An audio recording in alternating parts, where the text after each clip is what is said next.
The darkness between stars held secrets that Captain Hyunwoo had spent his entire life trying to find. His ship, the Dawn's Promise, moved silently through empty space at the very edge of the galaxy. Behind them, the last human colonies were tiny dots of light so far away they could barely be seen. Ahead of them was nothing but black void and the unknown. "Captain, I'm reading something strange," said Dr. Somin from her station. She was the ship's science officer, a woman who had studied alien life for 20 years but had never actually met any aliens. No human had. They were alone in their corner of space, or so they thought.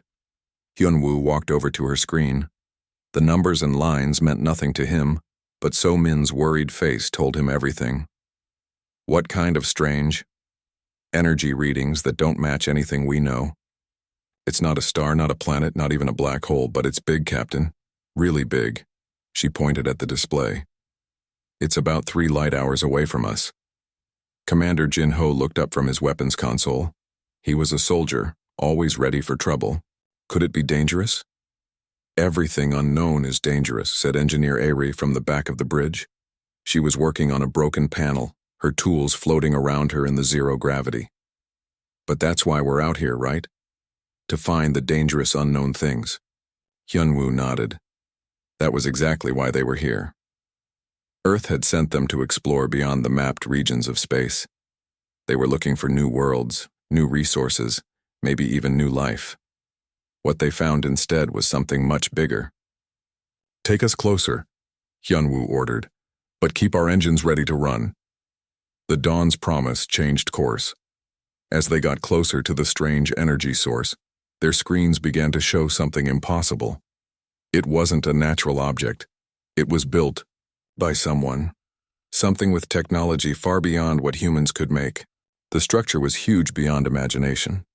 It looked like a giant ring made of dark metal spinning slowly in space. Strange lights moved along its surface like electricity through wires. The ring was so big that Earth's moon could have fit through the center with room to spare. "By all the stars," whispered Somin. "It's a space station, an alien space station." Jin-ho was already scanning for weapons. "I'm not detecting any immediate threats, but this thing could hide an entire fleet inside it." "How old is it?" asked Hyunwoo. Somin worked at her console for several minutes. "The metal shows signs of extreme age. Captain, I think this thing has been here for thousands of years, maybe hundreds of thousands." Ari floated over to look at the readings. "But it's still active. Look at those energy patterns. Something inside that station is still working." They moved closer and the station grew larger on their screens. It was covered in symbols that seemed to shift and change when no one was looking directly at them. Docking bays big enough for ships 10 times larger than the Dawn's Promise sat empty and dark. "Are we really going to go inside that thing?" asked Jin-ho. "That's what we came out here to do," said Hyunwoo. "Find the unknown and explore it." "The unknown usually doesn't have the power to destroy our entire ship," Jin-ho replied. "But think about what we could learn," said So-min, her excitement overcoming her fear. "This is first contact with alien technology. We could discover things that would change human civilization forever." Hyunwoo made his decision. "Ari, can you get us safely docked with that station?" "I can try, Captain, but I'm not making any promises about getting us undocked again." They approached one of the smaller docking bays. As they got close, lights began turning on inside the station. Ancient systems were waking up, responding to their presence. The docking bay doors, closed for who knows how many years, began to open. "That's either very helpful or very scary," said Ari as she guided the ship inside. The docking process was smooth, almost too smooth. The station's systems seemed to know exactly what they needed, adjusting gravity and atmosphere to match their ship perfectly. When they finished docking, all the readings showed that the air outside was safe to breathe. "Full environmental suits," ordered Hyunwoo. "We don't take chances." The 4 of them suited up and prepared to leave their ship. As they reached the airlock, So-min stopped. "Captain, what if we're making a mistake? What if this station was abandoned for a good reason?" "Then we'll find out what that reason was," said Hyunwoo. "And we'll make sure it doesn't happen to us." They opened the airlock and stepped into the alien station. The corridors were vast, built for beings much larger than humans. The walls were covered in more of those shifting symbols, and a soft blue light came from sources they couldn't identify. "The air is definitely safe," reported So-Min, checking her instruments. "And there's artificial gravity set to almost exactly what we're used to." They walked deeper into the station, their footsteps echoing in the empty halls. Everything was clean, as if the station had been maintained perfectly despite being abandoned for centuries. "Captain," called Ari from ahead, "you need to see this." They found her standing in front of a massive window that looked out into the center of the ring. What they saw there made them all stop and stare. The center wasn't empty. It was filled with a swirling mass of energy that pulsed like a heartbeat, and floating in that energy were images, pictures of space, of stars, of planets they had never seen. "It's some kind of viewing system," breathed So-Min. "A way to observe distant parts of space." As they watched, the images changed. They saw solar systems with planets covered in cities. They saw ships unlike any human design flying between the stars. They saw beings that were definitely not human. "We're not alone," whispered Jinho. Suddenly all the screens went dark. The blue lights in the corridor began flashing red. Something in the station was responding to their presence, and it didn't seem happy about visitors. "Captain," said Ari urgently, "I'm reading massive energy buildups throughout the station. I think we might have triggered some kind of security system."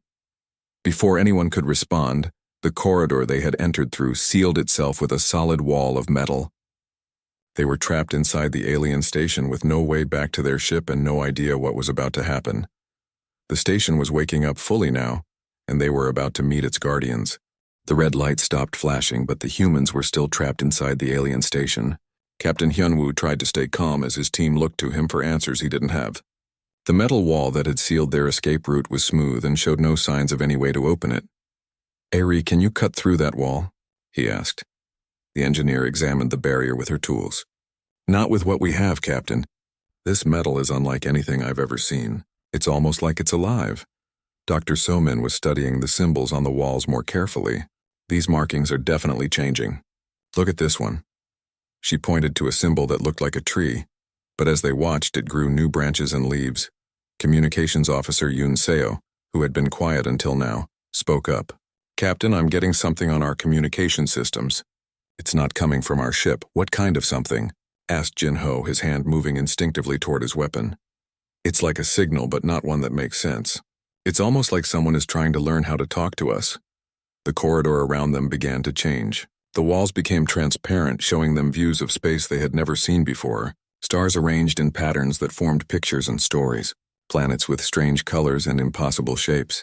And everywhere ships and stations built by beings that were not human. Then a voice spoke to them. It didn't come through their communication systems or their helmet speakers. It came from inside their heads, speaking in perfect human language. "Welcome, young explorers. I have been waiting for someone like you for a very long time." The four humans looked at each other in shock. Jinho raised his weapon, but there was nothing to point it at. "Who are you?" demanded Hyunwoo. "Where are you?" "I am Talvesh, the last guardian of this station. I am what you might call an artificial intelligence, though that term doesn't truly capture what I am. As for where I am everywhere in this station. I am the station." The transparent walls around them showed new images. This time they saw beings that looked almost like humans, but taller and thinner, with skin that seemed to shimmer like metal. They were building great cities among the stars and creating wonders that defied imagination. "These were my creators," said Talvesh, the Keth Mori. "They built this network of stations millions of years ago to watch and record the development of new species throughout the galaxy." "Millions of years?" whispered So-Min. "You've been here for millions of years?" "I have. And I have watched your species since you first learned to make fire. You humans are fascinating. Most species follow predictable patterns as they develop, but you are different." The images changed again, showing Earth as it was long ago. They saw early humans discovering fire, building the first cities, creating art and music and stories. They saw the development of writing, mathematics, and science. "You have been watching us this whole time?" asked Yoon Seo. "Watching and recording as is my purpose, but never interfering." That is forbidden by the oldest laws of the galaxy. What laws? Asked Hyunwoo. Who made them? The Galactic Confederation, a union of thousands of species that has maintained peace and order among the stars for longer than your world has existed. Most species are contacted and guided when they reach a certain level of development. They are taught the proper ways to explore space and interact with other species. Jin-Ho lowered his weapon slightly. But no one ever contacted us. No, they did not. And that is the problem. Talvesh's voice carried a note of concern. You humans reached the stars on your own. You developed faster than light travel without help. You explored beyond your local region of space without permission. And now you have come here, to the very edge of the galaxy, where no species has ever traveled uninvited. The station around them began to hum with activity. New screens appeared, showing star charts and navigation routes that covered the entire galaxy. The humans could see that their small corner of space was marked with warning symbols. The Confederation has quarantined your region of space, explained Talvesh. They were waiting to see if you would develop properly on your own or if you would need to be corrected. Corrected how? Asked Somin. Usually by limiting your technology and restricting your expansion until you can be properly integrated into galactic society. But you humans have done something no species has ever done before. What's that? Asked Hyunwoo. You have reached the galaxy's edge through pure curiosity and exploration. Every other species was brought here by the Confederation when they were ready. You came here because you wanted to see what was beyond the known regions of space. This has never happened before. Yunseo stepped closer to one of the screens. Are you saying we're in trouble for exploring? I am saying that your arrival here has triggered automatic alerts throughout the Confederation. Right now, representatives of dozens of species are being awakened from their long sleep to discuss what to do about humanity. The images on the screens changed to show beings unlike anything the humans had imagined. Some looked like giant insects, others like living crystals. Still others like creatures made of pure energy. All of them seemed to be in serious discussion. They're talking about us right now? Asked Aerie. They are. And I must tell you, the discussion is not going well for your species. Many of them see humanity as a threat to the established order. You develop too quickly, explore too aggressively, and ask too many questions. What kind of threat could we be? Asked Jin-Ho. We don't even know these other species exist. That is exactly the problem. Most species spend thousands of years learning to be peaceful and cooperative before they are allowed to explore freely. You humans started exploring the moment you learned how to leave your planet. You have wars, conflicts, different governments that compete with each other. The Confederation has never had to deal with a species like yours. Hyunwoo felt a chill run down his spine. What are they planning to do to us? Some want to quarantine your entire species permanently. Others suggest more direct intervention to slow your development. A few think you should be relocated to a different part of the galaxy where you cannot cause problems. And what do you think? Asked Somin. There was a long pause before Talvesh answered. I think you are exactly what the galaxy needs: change, growth, new ideas. The Confederation has become too comfortable, too safe. They have forgotten what it means to explore the unknown. The screens around them showed more images of human space, their colonies, their ships, their cities. But now the humans could see that their expansion had created patterns unlike anything else in the galaxy. Your species doesn't just explore to find resources or new homes, said Talvesh. You explore because you must. Because something inside you needs to see what lies beyond the horizon. That drive, that curiosity, it is rare in the galaxy. And it may be the key to solving problems that the Confederation doesn't even know it has. What problems? Asked Yunseo. But before Talvesh could answer, alarms began sounding throughout the station. The screens flickered and changed to show something that made all the humans step back in fear. The Confederation fleet has arrived, said Talvesh grimly. They are here to contain humanity one way or another. The screens throughout the station showed an impossible sight. Hundreds of ships were appearing in space around them, each one different from the others and all of them far more advanced than anything humans had ever built. Some looked like living creatures made of metal and light. Others appeared to be carved from single pieces of crystal that glowed with inner fire. A few seemed to be made of pure energy held together by forces the humans couldn't understand. How many are there? Whispered Jin-Ho. Over 300 ships representing 47 different species, replied Talvesh. This is the largest Confederation fleet assembled in over 10,000 years. Captain Hyunwoo stared at the display. Each ship was easily 10 times larger than the Dawn's promise, and some were so big they could have carried entire cities inside them. They really see us as that much of a threat. They see you as an unknown factor in a galaxy where everything has been predictable for millions of years, said Talvesh. Your species breaks every pattern they understand. Dr. Somin was studying the different ship designs with fascination despite their dangerous situation. The variety is incredible. How do so many different species work together? Very carefully and with many rules. The Confederation has spent eons creating systems that allow different forms of life to coexist peacefully. Every species has its role, its place, its limits. Humanity appears to recognize none of these. A new voice suddenly filled the station, speaking in the same way Talavesh did, directly into their minds. But this voice was different, colder, and more formal. Attention, primitive beings. I am Ambassador Veltar of the Confederation Council. You will prepare for immediate boarding and inspection. Ambassador, said Talavesh, his voice now audible to everyone. These beings are under the protection of ancient law. They discovered this station through legitimate exploration. Ancient law applies to species that follow proper development protocols. These creatures have violated multiple regulations regarding unauthorized expansion and unsupervised technological development. Hyunwoo stepped forward. We didn't know about any regulations. No one ever told us they existed. Ignorance is not an excuse for lawbreaking, replied Veltar. Your species will submit to Confederation authority for evaluation and correction. What kind of correction? Asked Somin. The screens around them changed to show images of other worlds, other species. But these didn't look like the advanced civilizations they had seen before. These looked primitive, limited, held back from their full potential. Species that develop too quickly or in inappropriate directions are guided back to acceptable paths, explained Veltar. Your faster-than-light technology will be restricted. Your expansion into space will be controlled. Your governments will be unified under Confederation supervision. You want to take away our freedom, said Ari angrily. We want to prevent you from destroying yourselves and others. Uncontrolled expansion leads to war, resource depletion, and chaos. The Confederation has prevented such problems for millions of years. Communications Officer Yoon Seo had been working at her equipment while the others talked. Now she looked up with excitement.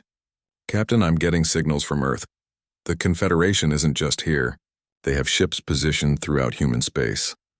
The main screen changed to show a star map of human-controlled space. Red dots marked Confederation vessels at every major human colony and trade route. They were completely surrounded. A standard containment procedure, said Veltar. No human vessel will be allowed to leave your assigned region of space until your species has been properly evaluated and corrected. And if we refuse? Asked Hyunwoo. There was a pause before Veltar answered. Refusal is not an option. Species that cannot be corrected are relocated to regions where they cannot cause problems. You mean exiled, said Jinho. I mean managed appropriately, for the good of all. Talvesh's voice carried anger when he spoke. The Confederation has grown arrogant in its power. You treat newer species like children who cannot be trusted to make their own decisions. We treat them as what they are, undeveloped beings who need guidance to reach their potential without causing harm. And what if their potential lies in directions you do not understand? Asked Talvesh. The station around them began to change. The walls became transparent again, but now they showed not just images, but somehow allowed them to feel and experience what they were seeing. They found themselves standing in the middle of great battles between fleets of ships. They witnessed the rise and fall of civilizations across millions of years. They saw species that had grown beyond the need for physical bodies, existing as pure thought and energy. This is the history of our galaxy, said Talvesh. For eons, evolution and development followed predictable patterns. Species grew, matured, joined the Confederation, and found their place in the cosmic order. But what if that order is not the end of the story? What if there are possibilities beyond what the Confederation can imagine? Talvesh, warned Veltar, you speak dangerously close to forbidden concepts. I speak of reality. These humans have developed in ways that should not be possible. Their technology follows principles that should not work. Their social structures should have collapsed long ago. Yet they continue to grow and expand. They represent something new. The humans were experiencing flashes of memory that weren't their own. Memories of the galaxy when it was young, when new forms of life were still possible, when the future held infinite potential instead of predictable patterns. "What are you showing us?" asked Somin. "The truth that the Confederation has forgotten. Growth requires chaos. Evolution demands the unexpected. Your species carries something that has been missing from the galaxy for too long, the ability to surprise the universe itself." Suddenly, new alarms began sounding. The screen shifted to show something that made even Veltar's cold voice carry notes of fear. "Impossible," the ambassador said. "How are they doing that?" The humans looked at the screens and saw their own people back in human space, but something was wrong with the image. The ships looked normal, but space around them was different. It bent and twisted in ways that hurt to look at, as if reality itself was being folded and stretched. "Your faster-than-light technology," said Talvesh quietly, "is not what the Confederation thought it was." "What do you mean?" asked Hyunwoo. "Confederation species travel faster than light by moving through higher dimensions, carefully following paths that have been mapped and approved over millions of years.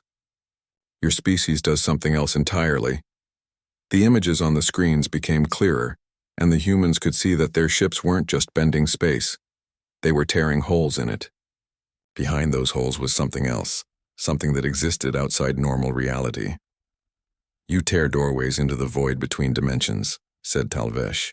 "You travel by cutting through the barriers that separate one layer of reality from another." "So what?" asked Ari. "It gets us where we need to go." "It also gets the attention of things that live in that void," said Talvesh grimly. "Things that the Confederation has spent millions of years trying to keep sealed away." The screens now showed something that made all the humans step back in horror. Dark shapes were moving through the tiers in space that human ships had created, shapes that seemed to absorb light and reality itself, leaving nothing but empty darkness behind. "The void entities," whispered Veltar. "They're coming through the human dimensional breaches." "What are void entities?" asked Yunseo. But before anyone could answer, the station shook violently. Something had struck it, something that existed outside the normal laws of physics. "They're here," said Talvesh, "and now the Confederation fleet must choose: contain humanity or work with them to save the galaxy from the darkness between worlds." The attack on the station came from something that shouldn't have existed. Through the transparent walls, the humans could see dark shapes moving through space, but these weren't ships or any kind of physical objects. They were holes in reality itself, tears in the fabric of existence that moved with terrible purpose. "Talvesh, what are those things?" demanded Captain Hyunwoo as the station shook again. "The void entities, beings from the spaces between dimensions, from the darkness that exists outside reality as we understand it. They should not be able to enter our universe." Ambassador Veltar's voice had lost its cold authority, and now carried genuine fear. "The dimensional barriers have held for over 50 million years. How are they breaking through now?" Engineer Ari was studying the readings on her portable scanner. "Captain, I'm detecting massive space-time distortions throughout this region. They're all centered on points where human ships have used their FTL drives." Dr. Somin looked up from her own instruments. "Are you saying our technology is creating these openings?" "Your ships don't just travel faster than light," said Talvesh grimly. "They punch holes through the walls between dimensions. Each time you use your FTL drive, you create a small tear in reality. Usually these tears seal themselves quickly. But you humans have been traveling so much, creating so many tears, that the barriers have become weakened." On the screens around them, they could see the Confederation fleet in chaos. Ships that had been arranged in perfect formation were scattering as the void entities moved among them. But the strangest thing was that the alien ships seemed unable to fight back effectively. Their weapons passed through the void entities without causing any damage. "Why can't they hurt those things?" asked Communications Officer Yunseo. "Because the void entities exist partially outside normal space," explained Talvesh. "Confederation technology is designed to work within the established laws of physics. These beings operate according to different rules entirely." Commander Jin-Ho was watching the battle with a soldier's eye, but they seemed to be able to hurt the alien ships just fine. "They drain energy and structure from normal matter," said Talvesh. "They feed on reality itself, growing stronger as they consume our universe." Suddenly, new signals appeared on their communication systems. Yunseo worked frantically to decode them. "Captain, I'm getting messages from human space."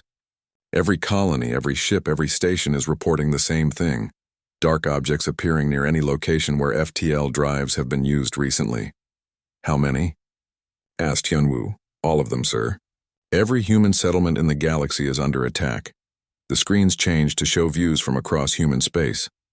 Earth's orbital stations were surrounded by the same dark shapes they saw here. The colony worlds were experiencing reality distortions that made buildings and landscapes fade in and out of existence. Human ships were fighting desperately against enemies they couldn't understand or effectively damage. This is what the Kethmori feared, said Talavesh quietly. My creators, the ancient race that built this station, they once experimented with dimensional technology similar to yours. It destroyed their entire civilization. What happened to them? Asked Somin. They learned to control their technology, but too late. The void entities had already gained too strong a foothold in our reality. The Kethmori had to make a terrible choice. They abandoned their physical forms and became beings of pure energy to fight the void creatures on their own level. I am all that remains of their physical technology. The station shook more violently as several void entities passed directly through its hull. Where they touched the walls, metal and circuits simply ceased to exist, leaving behind empty spaces that hurt to look at. Talavesh, called Veltar urgently. We need to evacuate this station and establish a quarantine around the entire region. A quarantine will not help, replied Talavesh. The tears in reality are spreading. Soon they will reach beyond human space and threaten the entire galaxy. Then what do you propose? Demanded the Confederation ambassador. We must work with the humans to find a solution. They created this problem with their unique technology. Perhaps they can also solve it. Ari looked up from her scanner with excitement. Captain, I think I understand how our FTL drives work now. We're not just creating tiers in space-time. We're accessing something called null space, the void between dimensions where normal physics don't apply. And that's where these creatures live? Asked Jinho. More than that, said Somin, studying the data. I think null space is where they come from originally. It's their natural habitat. Every time we punch through into null space, we're basically opening a door into their world. So how do we close the doors? Asked Hyunwoo. Before anyone could answer, a new voice spoke to them. This one was different from both Talvesh and Veltar. It seemed to come from very far away and carried the weight of incredible age. The doors cannot simply be closed. They must be sealed from both sides. Who is that? Demanded Veltar. I am what remains of the Kethmori Elder Council. We have been fighting the void entities in null space for millions of years, holding them back from your reality. But your human ships have torn so many holes that we can no longer contain them. The screens around them changed to show something incredible. In the darkness of null space, beings of pure light were battling the void entities. These were the Kethmori, transformed by their ancient sacrifice, still fighting to protect a galaxy that had forgotten they existed. Why didn't you contact us before this? Asked Hyunwoo. We tried, but your technology operates on principles we did not expect. Your minds are somehow naturally resistant to null space influence. We could not reach you through normal telepathic communication. Yunseo stepped forward. But I've been picking up strange signals. Could those have been you trying to contact us? Yes, child. You humans possess a unique resistance to void corruption.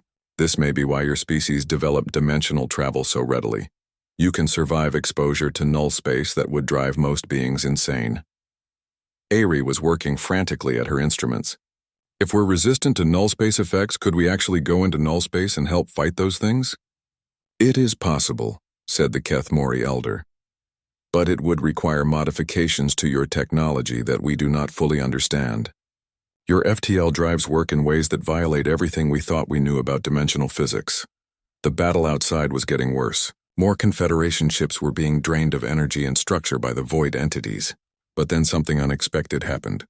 A human ship appeared on the edge of the battle zone, a small military vessel called the Earth's Fury. Unlike the alien ships, when the Earth's Fury opened fire on the void entities, its weapons actually seemed to have some effect. The energy beams didn't pass harmlessly through the creatures. Instead, they caused the dark shapes to recoil and retreat.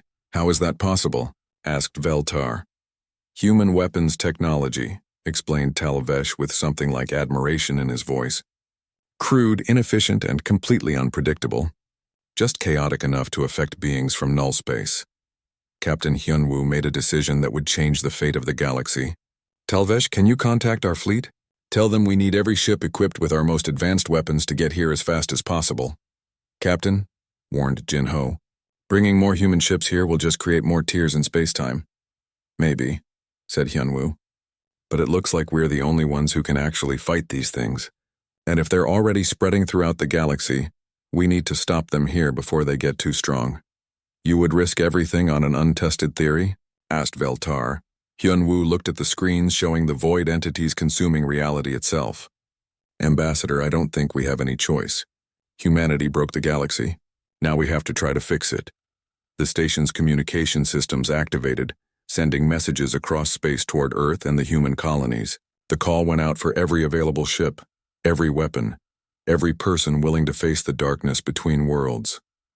The galaxy's fate now rested in the hands of the species that had accidentally set it ablaze. The human fleet that arrived at the galaxy's edge was unlike anything the Confederation had ever seen, where alien ships were elegant and uniform.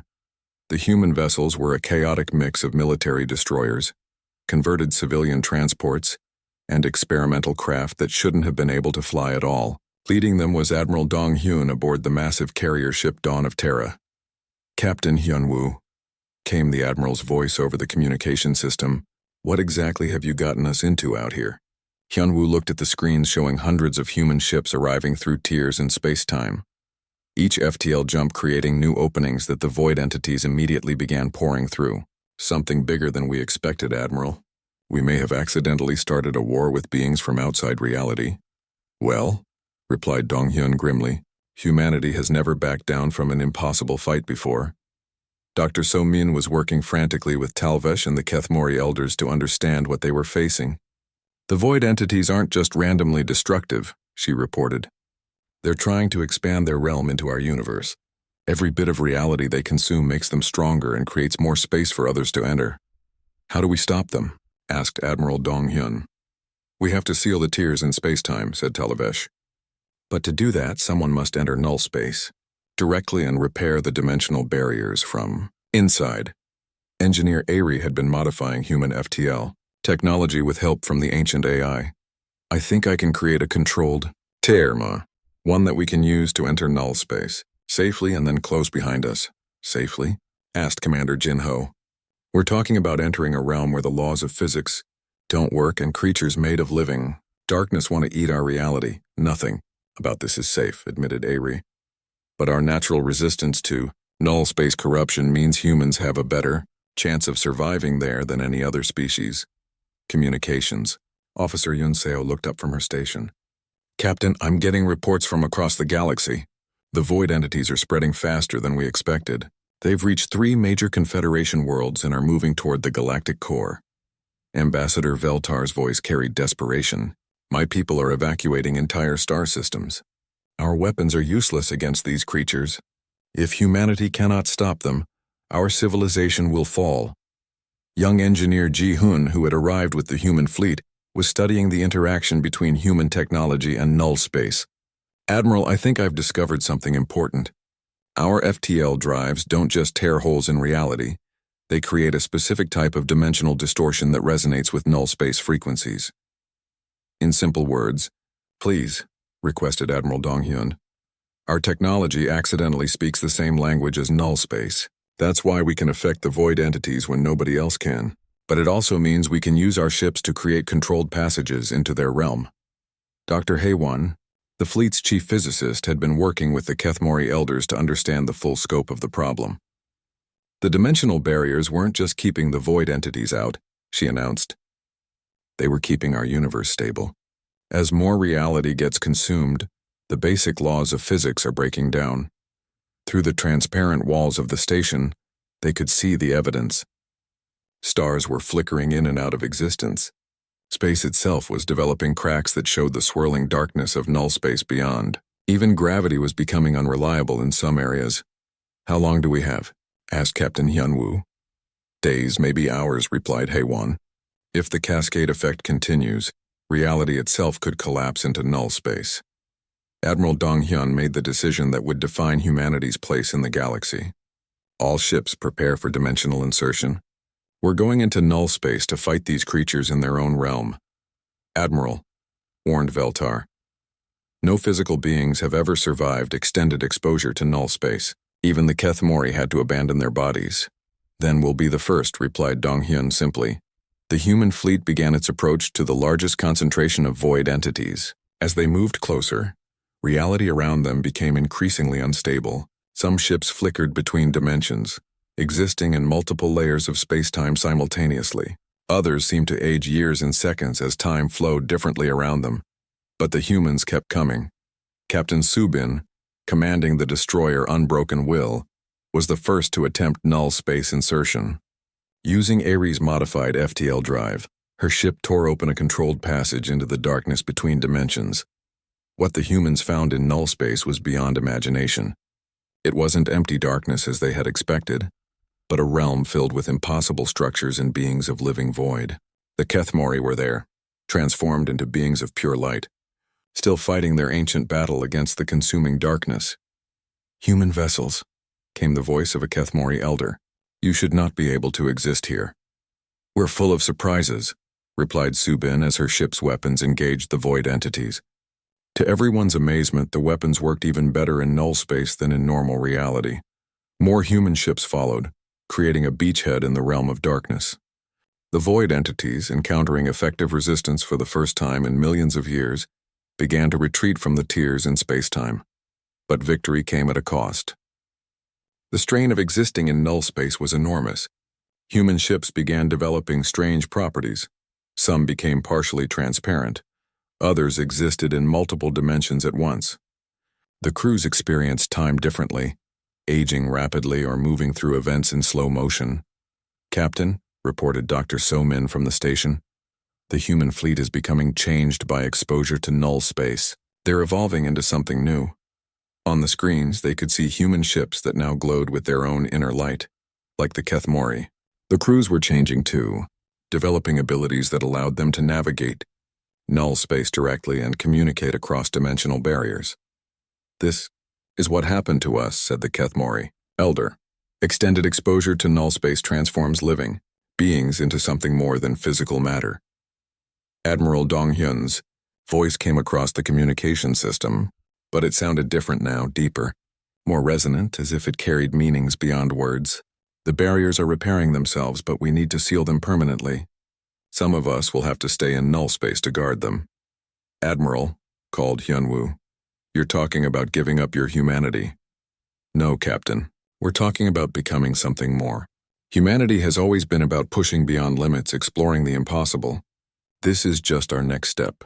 The battle in null space reached its climax as human ships, now transformed into beings of living energy and matter, worked with the ancient Kethmori to drive the void entities back to the deepest parts of null space. The tiers in reality began to seal, reinforced by barriers that pulsed with both alien technology and human determination. In normal space, the remaining void entities found themselves cut off from their source of power. The Confederation fleet, supported by the few unchanged human ships, was finally able to drive them away from inhabited systems. The crisis was over, but the galaxy was forever changed. Captain Hyunwoo and his crew returned to normal space to find themselves heroes to some and concerns to others. Humanity had saved the galaxy, but in doing so had proven that they were truly unlike any other species. What happens now? Asked Dr. So-min as they watched the transformed human ships patrolling the dimensional barriers. Now we learn to live with the consequences of our curiosity, said Talvesh. Your species has become the guardians of reality itself. Some humans will explore the galaxy as they always have, but others will watch over the barriers between dimensions, ensuring that the darkness cannot return. Ambassador Veltar's tone had changed completely. The Confederation owes humanity a debt that can never be repaid. We offer you full membership and equal status among the galactic communities. What about our chaotic ways? Asked Hyunwoo. Our unpredictable technology and aggressive expansion? Perhaps, said Veltar thoughtfully. The galaxy needs more chaos. Order and predictability nearly led to our destruction. Your species brings the unknown, the unexpected, the possibility of change. As the human fleet prepared to return home, Hyunseo picked up one final transmission from Admiral Donghyun and the transformed humans in null space. Tell our people, came the Admiral's voice, now speaking from beyond normal reality, that humanity's greatest adventure is just beginning. We've learned that the universe is far stranger and more wonderful than we ever imagined, and we're going to keep exploring it, no matter what impossible things we discover. The Dawn's promise turned toward home, carrying the news that would change human civilization forever. They were no longer alone in the galaxy, but more importantly, they were no longer bound by the old rules of what was possible. Behind them, the transformed human ships continued their eternal patrol of the dimensional barriers, making sure that reality itself remained safe from the darkness between worlds. The revelation that burned the heavens was complete. Humanity had found its place in the cosmos not as followers of established order, but as the guardians of infinite possibility. The galaxy had discovered humanity at its edge, and both would never be the same.